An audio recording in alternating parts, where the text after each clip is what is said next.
Mbango qui l'a tapé l'âme dernier là. La fille là était là parce qu'elle-même, elle était fait partie d'un gars qui ont été tabassés. Et elle était jalouse que mais elle voulait que je la prenne avant Sexy Love. Parce qu'elle et moi, on était même déjà avancés même. Et la fille et moi, on était même déjà avancés. Plus que Sexy Love, ça l'a énervé. C'est la première fois qu'elle voulait taper même sur Sexy Love là-bas. Jusqu'à elle a commencé à pleurer. Et moi, ça ne me plaît pas.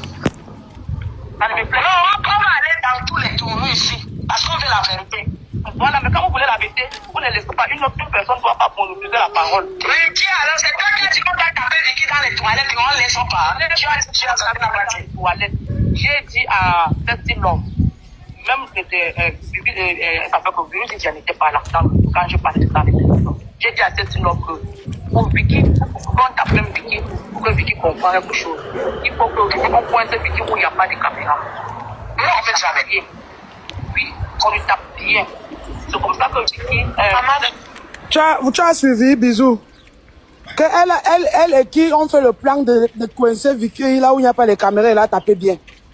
L'enregistrement, c'est 8h, 7h53 minutes d'enregistrement. Et que moi, je n'étais pas au courant.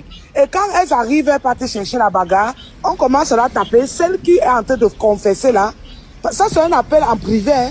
Elles ont appelé, il y avait Solange, Sharon, Gosophie et beaucoup d'autres personnes. C'est elles qui ont lancé l'appel en privé pour demander pardon à Vicky et chacun confessait ses péchés. Voilà. Elle a dit, Virus n'était pas au courant quand ils ont fait leur appel. Je peux rejouer pour que vous aussi, ceux qui n'ont pas bien compris. Quand on commence à la taper là-bas, Nadine Menge vient m'appeler. Je suis dans la salle. J'étais avec Siakam. Je descends, je pars la défendre.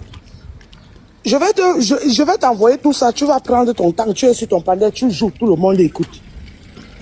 Je pars la défendre, je m'attaque à Vicky. Ce qui s'est passé, c'est passé. Vicky a perdu l'enfant porté plainte. Donc, du coup, Madame Lidji, vous êtes en train de dire ici là que vous êtes bisexuel, c'est ça? Je ne suis pas bisexuel de nature. Je réalisais les fantasmes de Siakam. Je sais pas, qu'on se comprenne bien. Je ne suis pas bisexuel de nature. Je réalisais les fantasmes de Siakam. Voilà. Donc, maintenant, donc, Vicky a retiré sa plainte. Tu faisais ça parce que tu voulais satisfaire ton mari. Mon ex, oui. Ton ex-mari. Voilà. Maintenant, quand Vicky a retiré sa plainte, comme moi, j'étais déjà sous contrôle judiciaire, le ministère public décide qu'ils doivent me punir. Mon ex devait chop mantote, il devait chop santote. Elle a dit que c'est pas un problème. Mais, les femmes, vous avez écouté, non? Vous avez écouté, non? Mais, Babila Jin Kang Kang Polina Nang Tang Ban Rise. Esta Kambunga Patricia Ling Timbang. Oui, oui. Si je vous explique ce que ça veut dire en français, je pense que vous allez déposer plainte contre moi. Si je vous explique ce que ça veut dire cette chanson-ci en français, n'est-ce pas? Les plaintes vont tomber de partout contre moi. Je ne vous explique pas. Souffrez de m'écouter. Les amis, voilà les réalités de Mbengue. Voilà les réalités de Mbengue, non? Vous allez les voir au Cameroun. Vous allez les voir avec des immeubles, avec des voitures, avec des ci et des ça. Tu sais qui je suis. Mais voilà leur job en Mbengue. Tu ne vois pas ce qu'eux travaillent. Tu les vois avec les sacs à main Dior. Ils ne se lèvent jamais à 4 pour le travail. Mais tu les vois avec des grosses voitures, mais la plupart même n'ont rien, hein, parce que quand tu vois ces rabatteuses ici là comme ça là, quand tu vois ces rabatteuses comme ça, elles n'ont même rien, elles n'ont rien, elles n'ont rien. Leur vie c'est fait comme ça là, elle achète les chaussures chères, les sacs, les habits chers, et parfois d'autres même font, ils partent s'habiller même chez Saint-Laurent et Marius. Les amis, dans cette vidéo, je vais vous dire, je vais vous taper sec. Souffrez de m'écouter. Je vous dis bien, je vais vous taper sec, souffrez de m'écouter. Les femmes là, vous allez bien m'insulter. Vous allez insulter ma grosse tête, ma large bouche, mes gros yeux. Mais ça ne doit pas me taire. Tout ce que vous allez insulter sur moi, je ne dois pas me faire, je ne dois pas me permettre de me taire. Mais avant de commencer la vidéo, comme d'habitude, j'aime toujours me présenter pour ceux qui ne me connaissent pas. Si vous êtes nouveau sur cette page, sachez que c'est votre humble serviteur, c'est votre sergent, votre sous-officier, votre... je ne donne pas le nom parce que le truc c'est là, je suis fâché. Non, je ne suis pas fâché. Pourquoi je dois me fâcher? Au contraire, même, je suis content. Je vais vous dire dans cette vidéo quelques petites réalités de Mbengue que vous ignorez. Il y a même beaucoup de films en Europe qui ignorent même les réalités de Mbengue. Donc ça veut dire qu'elles sont en Europe depuis 5 ans, depuis 6 ans, depuis 7 ans, mais ne connaissent pas les réalités de ce pays-ci. Pour connaître les réalités de ce pays-ci, il faut vivre dans ce pays. Et vous avez écouté attentivement cette vidéo. On va aller pas à pas. On appelle ça du piment transfrontalier. C'est-à-dire que la vente du piment international. C'est-à-dire que vous voyez qu'elles voyagent, elles font Portugal, elles font Espagne, Italie, tous les pays de l'Europe, Suisse et tout, pour voir le piment. Je vais vous dire, mais le centre de gravité de ce pays, c'est quoi? C'est la Suisse. Les amis, chers petites sœurs qui arrivent en Europe, vous êtes nombreux, après votre bac, à souscrire des visas pour l'Allemagne, pour la Belgique, pour la Suisse, pour la France, pour le Pays-Bas, pour le Portugal. Il doit citer qui veut laisser l'autre. Vous venez en Europe étudier, mais vous ne connaissez pas la réalité de l'Europe. Ne soyez pas envieuse. Chère petite sœur, si tu vas avoir une vie saine, ne soyez pas envieuse. Si tu vas avoir une belle vie en Europe, ne sois pas envieuse. Travaille, prends ton courage. Tu vas avancer doucement, lentement et plus sûrement. Car ce qui se cache derrière cette prostitution internationale, derrière cette vente de piment international, est plus pire que vous ne pensez.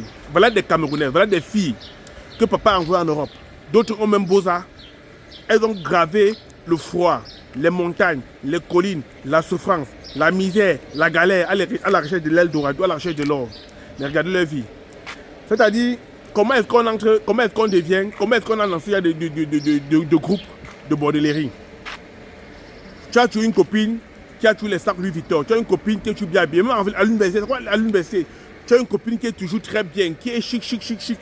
Toi, tu l'envies. Ouais, ma copine, tu fais comment non? Elle ne peut pas dire la vérité. Parce qu'en Europe, là, tu peux avoir 3-4 copains. Parce qu'en Europe, nous tous, on se connaît presque tous. Oui. Quand tu dragues un gars de Liège, tout le monde sait avec qui tu es. Même ici, dans ma ville où je suis, Mangaki à la maison, toute la ville connaît avec qui je sors. Dès quand tu la vois à la gare, on a vu Tanga à la gare tout à l'heure. Donc, c'est rapide. Voilà comment on amène nos jeunes soeurs dans les conneries. Ça dit, c'est toujours une copine. Hein. C'est toujours une copine. On les appelle principalement, la plupart des temps, des jeunes rabatteuses. C'est-à-dire que la copine lui dit, ah oui, j'ai un ami Whitey qui est comme ça, il est généreux et tout, il est bien, franchement, accompagne-moi.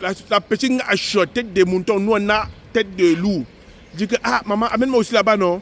Là voilà, on évite un dîner tranquille. Elle porte la voiture, elle démêle à vos dîners.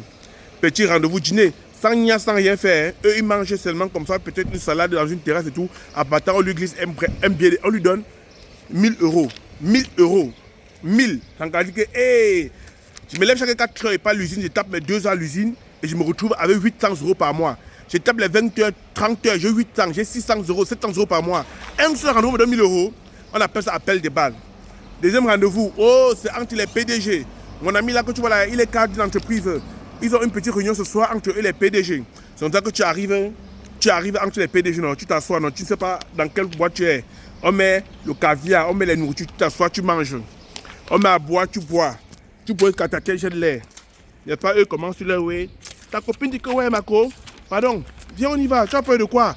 Tu as peur de quoi? Pardon. Donc tu penses que l'argent que j'ai là, en fait, de beaucoup d'argent. Pendant que quand le gars te drague, il t'amène au McDo, vous fait 20 euros, 30 euros. Après une petite séance de partout, 6 PDG et peut-être entre 2 filles noires, parce que vous avez les esclaves, vous avez les kions. On va toi, te donne 2000 euros. L'anga sort sa mère, ses pieds sur le sol. Elle dit que je vais refaire la maison de mes parents. Oh, elle appelle sa mère. Maman va demander combien est le prix du sable. Après 2 ans en Europe, elle n'avait jamais envoyé 200 euros à sa mère. Elle dit, va demander au camion de sable, c'est combien? Le prix du ciment, c'est combien? Le prix du fer, c'est combien? C'est vrai, ma mère vient dire, 2 camions de sable, fer. Dis donc, elle tape 1500 euros, elle envoie 1 million. Prenez-moi 2 camions de sable, prenez-moi 500 de ciment. Commencez la fondation. 2 semaines après, c'est comme ça qu'on niasse derrière, on casse derrière, on casse devant. Et c'est elle qui devient rabatteuse. Hein. Comme on est à niasse comme ça là. Elle gomme encore une de ses copines qui l'envie. Hé, ma copine, tu as fait la maison de ta mère. Tu fais comment nos étudiants, tu fais la maison de ta mère. Nous voici ici depuis 6 ans, on a fini les études, on n'arrive même pas à rentrer en vacances au Cameroun une fois. Tu fais la maison de ta mère. Hé, ma copine, viens. J'ai des hommes d'affaires, j'ai un gars, c'est un porteur, c'est un loup. Il a 2 entreprises, il a au moins 10 poches dans sa cour. On qu'on t'amène dans le lot, non? Elle a même une nouvelle rabatteuse. C'est comme ça que, science n'est pas, on les niasse là-bas dedans, on les niasse dans les 2 trous, on leur vole les 2 trous. Donc, voilà comment les gars entrent dans le piment. Jusqu'à ce que tu vois, on les appelle en Suisse, on les programme. Elles deviennent même lélé. Beaucoup de filles n'étaient pas lélé au Cameroun. Beaucoup de filles qui sont venues lélé en Bénin n'étaient pas lélé au Cameroun. Beaucoup de gars qui sont venus lélé en Bénin n'étaient pas lélé au Cameroun. C'est l'Europe qui les a rendus lélé. C'est l'Europe qui les a rendus lélé. La vie facile et le piment. C'est comme ça qu'elles finissent de tourner à tour. On les a déjà ignaces dans tous les sens, devant, derrière. On les a déjà tout bois, tout gâté. Et bah, maintenant, elle tombe sur un jeune Camerounais qui vient de finir ses études d'ingénieur. Le gars dit qu'il cherche une femme. Oh, ton ouais est trop petit. Oh, tu ne me satisfais pas. Oh, mon ex c'était ici, non, mon ex c'était ça. Alors que c'est une gars que tu connais son passé. Hein. Car avant d'épouser une gars dans le pays, là, les vieilles rombiennes là, avant d'épouser une gars dans le pays, là, mon frère, toi qui me regardes, toi qui es ingénieur, toi qui es jeune travailleur, toi qui es tilapia, toi qui es venu te chercher, avant d'épouser une fille dans ce pays, là, mon frère, contrôle son passé. Il y a des sorciers ici. Dis que voilà comment elles font. Tu as écouté les voix, non? Ce n'est pas une fille, hein? C'est une bande de Parisiens. Donc, c'est une bande de vendeuses de rêves. Et même l'argent que tu vois, elles font dans ça, elles font quoi avec? Tu vas les voir quand il y a les soirées africaines. 10 champagnes sur la table. Elles ne font rien avec rien. Rien.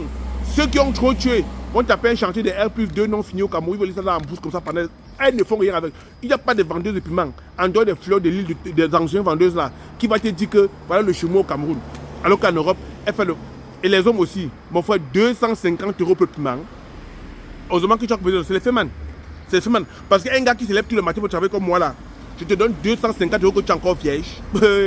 Moi, AF 235, je sors mes 250 € pour donner une pour le piment. Pour un coup. Ou bien même pour 2 heures. Tu vas aller travailler. Que ça commence comment? Ce n'est que les bandits qui peuvent faire ça. Les gars qui ne gagnent pas bien le vie. Tu te lèves le matin à 4 h, tu go chogo. Ton salaire t'aime 3 colos. Tu as ton mouna, tu as les enfants qui partent à l'école, tu as ton gars. Tu les lèves tout ça. Tu pour 250 € à une gars. Comme ça, même 1 ou 2 fois par mois. Eh Seigneur. C'est même vous les hommes qui encouragez ça. Hein? C'est vous les hommes qui encouragez ça. Ça, c'est les mauvais esprits. Tu dois liker, partager, mettez le cœur.